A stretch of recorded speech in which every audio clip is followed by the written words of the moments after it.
Hi, I'm Donmez, and this is my short film case study for the Global Film and TV module. The film I chose is YOL by Yilmaz Guney Serif Goren. The film YOL has won the Golden Palm Award in 1982, which is the highest honour at the Cannes Film Festival. The film was also honoured in more than 50 countries, including most of Europe, but was sadly banned in Turkey and denied for the viewing of Turkish and Kurdish communities, which is the main audience it was meant for. The screenplay was written in 1980. This was a time during a bloody civil war in the state between the left and right parties, and a serious military lockdown was happening. At the time, Yilmaz Guney was serving an 18-year life sentence for the murder of a judge whilst he wrote the screenplay YOL. Before his misfortune, Mr. Yilmaz Guney was already a novelist, actor and a director coming from a Kurdish background.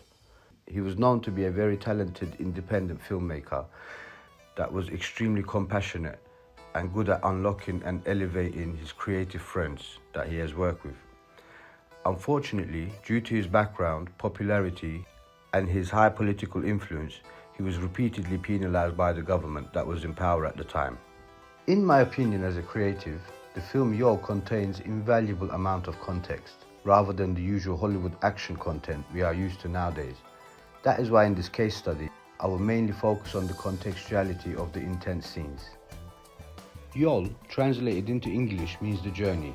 The film represents the journey of 5 prisoners being released from prison on temporary leave after being held captive in harsh conditions for years. Although the prisoners are released from physical walls holding them captive, once they are released, they realize they are still prisoners of their own social realities. As the story unfolds, the characters' journey is split up into different directions as they attempt to reach their loved ones scattered around Turkey. They all have a short time to visit and return back to prison. However, everything does not go to plan. Each inmate has a separate story in the film that highlights important realities in Turkey, which I will show in this case study. This is a beautiful story that was formed through real-life experiences of inmates, alongside Yilmaz Guney's real prison experiences, which makes this fiction film very realistic.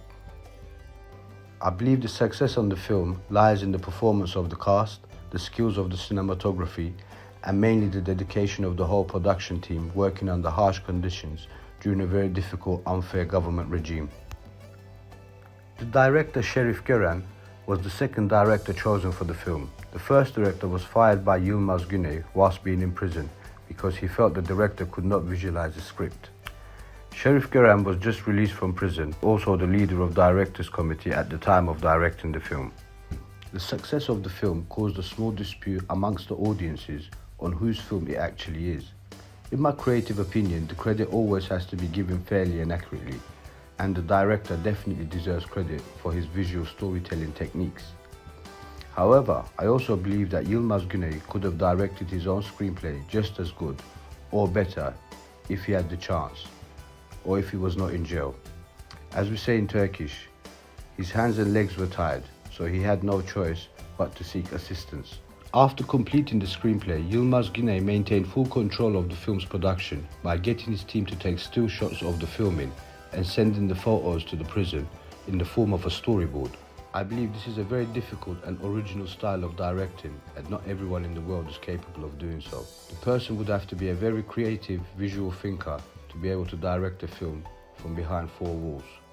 The director Serif Goren was also released from prison. Therefore, I believe both creatives made a great team by adding their own life experiences and their noticeable signature trait of method directing. I believe they make a great team because the contextual storytelling is very powerful, using long, relevant dialogues in the film. The story is written in a non-linear style of storytelling.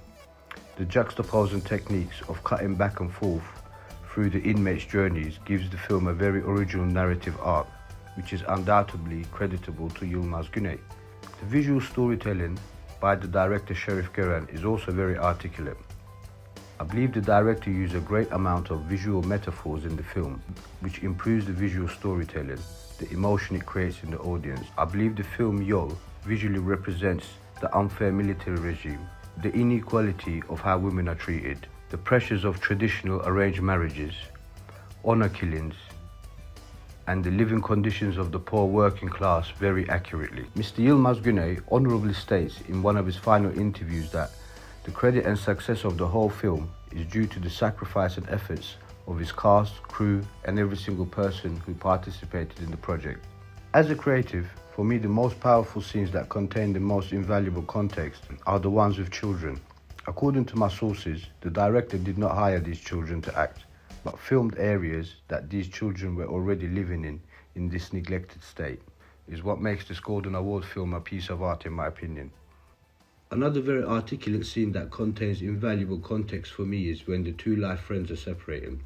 One is portrayed to be evil by the villagers for selling her body. She is separating to be killed for honor. As her last request, she gives her last gold to her life friend, but the friend refuses the gold despite being from a very poor background, with zero education, but she is rich in culture and her faith in doing good is impenetrable. In my experience travelling in Turkey, people from those regions are generally caring, compassionate and very sharing with the little they have, although the world does not share much with them. For me, this scene and many other scenes shows the real side of the people with its visual context and powerful dialogue, and is also the same reason why it was banned. The film YOL heavily highlights the unfair military regime during these times and how this affects kids and households. Highlighting these realities during this military lockdown was almost impossible and very daring move for a production team. Mr. Yilmaz Guney manages to escape prison in 1982 and flees to France to seek political asylum. According to my sources containing the interviews with the cast members, the film's original tapes were smuggled to France to complete the production. Once the release of the film was certain, all of the main cast and crew was also forced to flee to Switzerland, leaving their home country. In his own words, Yilmaz Guney describes France as one of the most beautiful cities in the world. But perhaps for him it was one of the most beautiful prisons in the world. 2 years after winning the highest honour at the Cannes Film Festival, he passes away in 1984, still fighting for the cause. But he will always live with us through his creative work. R.I.P. Yilmaz Guney Abi. And a special thanks to him and all his dedicated team for all their sacrifices so younger generations like me and millions others can live better in this world with a respectable perspective.